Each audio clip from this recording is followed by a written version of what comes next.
Alright, y'all, we back at it. It's your boy Shy L. Appreciate you being here. If you haven't subscribed to the channel yet, please do. Back on the Surviving El Chapo series, we're covering Labar, Broman, Spann on the Flores twins and their BMF associate Cali.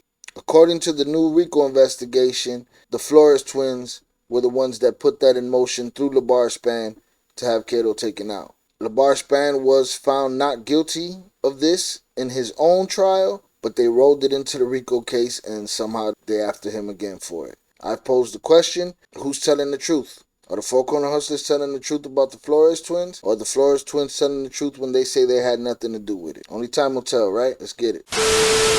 For well over a decade, federal prosecutors from across the United States, together with our law enforcement partners, have tirelessly investigated the criminal activities of Joaquin Archivaldo Guzman Lara, also known commonly as Chapo Guzman, the leader of the Sinaloa cartel, which is based in Mexico. Federal prosecutors trying to put away billionaire drug lord Joaquin El Chapo Guzman for life will depend upon secret recordings featuring the kingpin himself. This is according to a new government memo, and it's likely to make a pair of Chicago brothers among the most incriminating witnesses against El Chapo. Let's get more now from Eyewitness News investigative reporter Chuck Gowdy.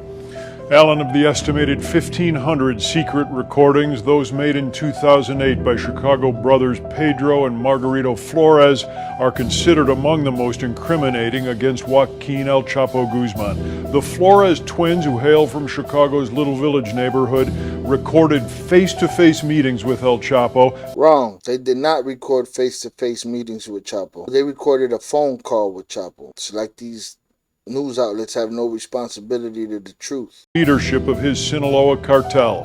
The bosses apparently had no idea they'd been betrayed by the Flores siblings who were cooperating with federal authorities. I'm interested in seeing the second season of the 50 Cent produced Surviving El Chapo podcast because I want to hear the story of them in the courtroom, Chapo walking in. They said Chapo had a reaction on his face when he heard that phone call. He didn't think he had gotten recorded on a phone call.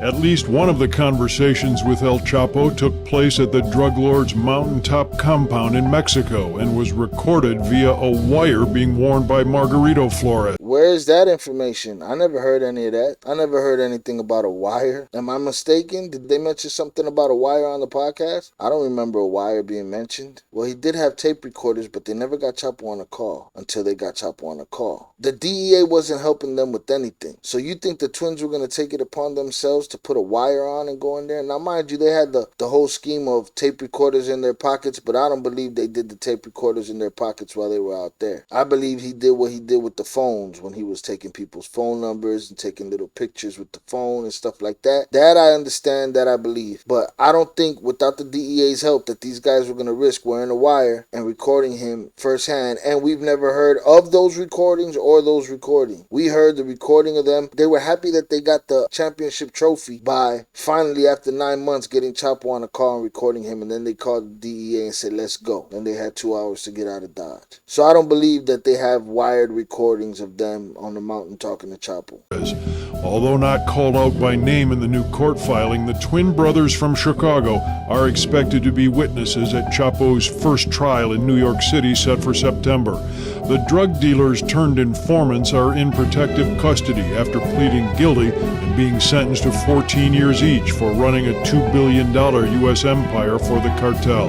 In this prosecution memo, authorities say El Chapo used exotic methods of smuggling drugs into the U.S., including once packing 7 tons of cocaine in cans of jalapenos. His cartel has also relied upon a fleet of aircraft, submarines, and even drones.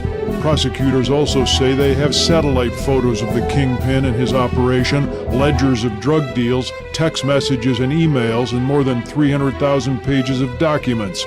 Authorities are asking the court to allow a broad description of El Chapo's career for jurors, that he paid off legal and law enforcement officials to avoid interdiction of the criminal activity, and that he committed kidnappings, torture, and murder as a means of enforcing cartel rules. They say there's evidence El Chapo was involved in a 1992 drug gang shootout in a Puerto Vallarta nightclub that left 6 people dead.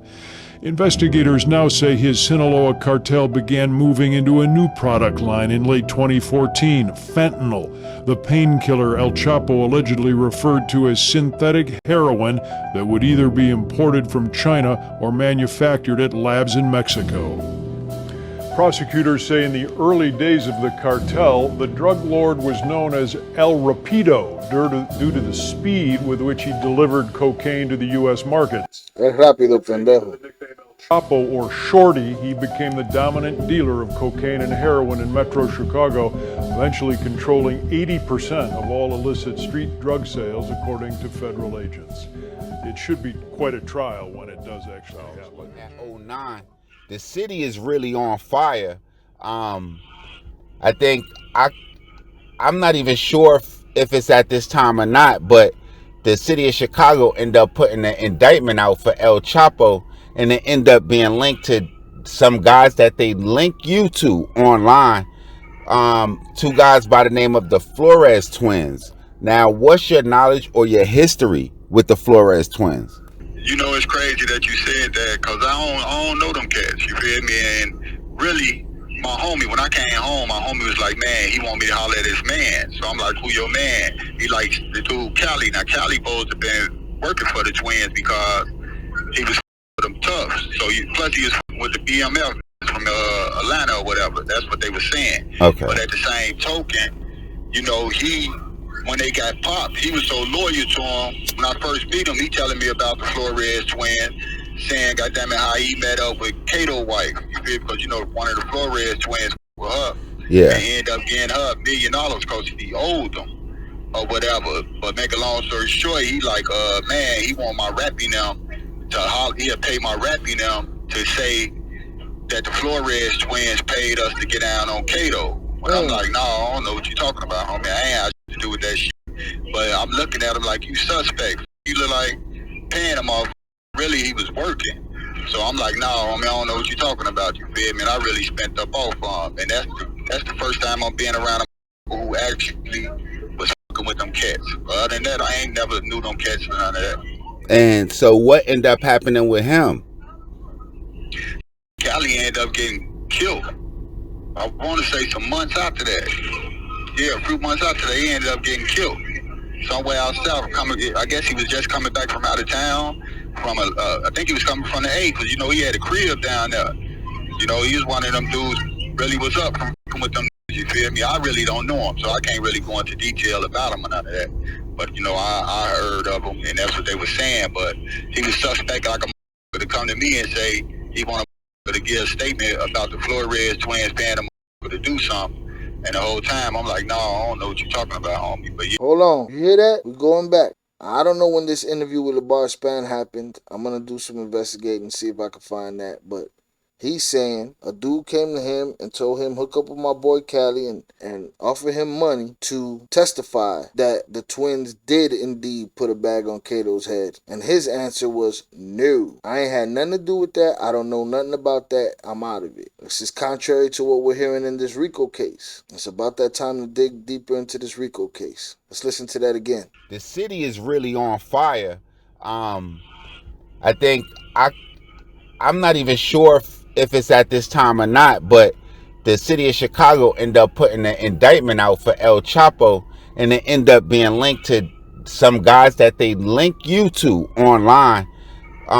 Two guys by the name of the Flores twins. Now, what's your knowledge or your history with the Flores twins? You know, it's crazy that you said that, because I don't know them cats, you feel me? And really, my homie, when I came home, my homie was like, man, he want me to holler at his man. So I'm like, who your man? He like the dude Cali. Now, Cali supposed to been working for the twins because he was with them tough. So plus he was with the BMF, Atlanta or whatever. That's what they were saying. Okay. But at the same token, you know, when they got popped, he was so loyal to him. When I first meet him, he telling me about the Flores twins, saying, goddamn it, how he met up with Cato's wife. You feel? Because, you know, one of the Flores twins with her. Yeah. And he ended up getting her $1 million because he owed them or whatever. But make a long story short, he like, man, he want my rapping them he'll pay my rapping them to say that the Flores twins paid us to get down on Cato. But I'm like, no, I don't know what you're talking about, homie. There you go. After he beat this case originally, Labar Spann, because the other guys didn't. The other guys in the case, I believe they all started testifying and talking. Labar Spann was the only one that got quiet, and he's the only one that beat his case. But all of a sudden, when they turned this up into the RICO case, it came out, they're saying that the Flores twins paid them to do this. And I posed the question, are the Flores twins innocent like they say they are? Did the Four Corner Hustlers hear this rumor and decide, you know what, we're going to run with it right now till we need it. We got to get out of here. Or did the Flores twins put a bag on Cato through Labar Spann and the Four Corner Hustlers? This right here is a new wrinkle. Him sitting there uncategorically saying, nope, I had nothing to do with that. Matter of fact, I spent on do whatever after that. I didn't have nothing else to say about it. Yeah, it's time for us to dig deeper into that case. I ain't had shit to do with that shit.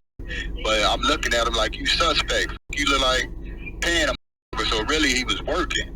So I'm like, no, I don't know what you're talking about. You feel me? And I really spent up off on him. And that's the first time I'm being around a who actually was fucking with them cats. Other than that, I ain't never knew them cats or none of that. And so what ended up happening with him? Cali ended up getting killed. I want to say some months after that. The irony. Yeah, a few months after that, he ended up getting killed. Somewhere out south, I guess he was just coming back from out of town. I think he was coming from the A, because, you know, he had a crib down there. You know, he was one of them dudes, really was up from with them, you feel me? I really don't know him, so I can't really go into detail about him or none of that. But, you know, I heard of him, and that's what they were saying. But he was suspect like a motherfucker to come to me and say he wanted to give a statement about the Flores twins paying a to do something. And the whole time, I'm like, no, I don't know what you're talking about, homie. But yeah, that's the first I really met that with them cats. But no, I don't know them cats, period. And that's crazy, because he came to you after you already beat the case in the state. Yeah, so you know, So there we have it. So now we know this was after he beat that case. And somebody in the world wanted that bag on Cato to stick to the twins. Interesting. It was a red flag anyway. Like, you mean, you feel me? Beat the case, that's all you need to know. Period. You feel me? I wasn't with them cats. And then the way I got the murder anyway, I ain't had shit to do with that shit. And then I ain't even know the cat Cato anyway. You feel me? I ain't know that shit to the DMX video. You know, once DMX made the video, I figured out who he was.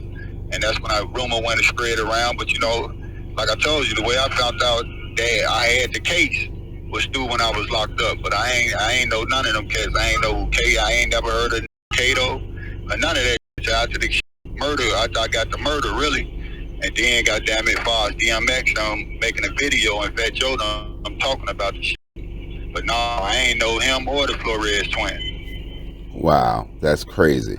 So there you have it. Is Labar Spann telling the truth? Is he protecting himself again? It sounds like during this interview, he didn't realize a RICO case was going to get rolled up on him and everybody else. It sounds like he felt like he was scot-free. He beat the murder case, done deal. Did he have something to do with taking out Cato? Did the twins have something to do with taking out Cato? Or are they running with this now to save their tails? That's the question. Everybody snitching on everybody. It's like the Spider-Man meme. Everybody pointing the finger at everybody. He uncategorically said it in this video that somebody came to him and offered him money to say that the twins put a bag on K. It's interesting. We're going to have to dig deeper into that case, y'all. Appreciate y'all for being here. If you haven't subscribed to the channel yet, please do.